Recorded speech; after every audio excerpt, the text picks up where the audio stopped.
May fruit Christmas decoration na ba ang lahat?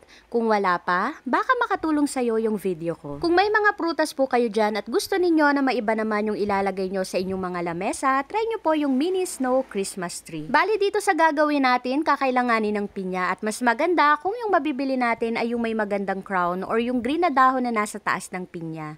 Then gagamit ako ng fruit cutter para makagawa ng star shape na gagamitin natin na pang design. At para naman sa snow effect ng ating mini snow Christmas tree, maglalagay ako ng confectioner sugar or powdered sugar. At sa ibaba naman ay maglalagay ako ng iba't ibang klase ng fruits. Strawberry, grapes, then yung pineapple. At ganun lang kadali, meron na tayong mini snow Christmas tree. Sigurado mapapawaw ang makakakita nito. Next naman natin gagawin ay mini colorful Christmas tree. Ito ay talaga namang madaling-madali lang. Gagamit tayo dito ng carrot at isang apple. At sa paggawa ng ating mini colorful Christmas tree ay nasa sa inyo na po kung ano-anong mga prutas ang gusto ninyong ilagay. Basta lagyan nyo lang po yan hanggang sa makover na yung buong apple at carrot. Then sa ibabaw, lagyan natin ito ng star. At ganun lang kadali, may magaganda at cute na tayong fruit Christmas decoration para sa ating mga lamesa.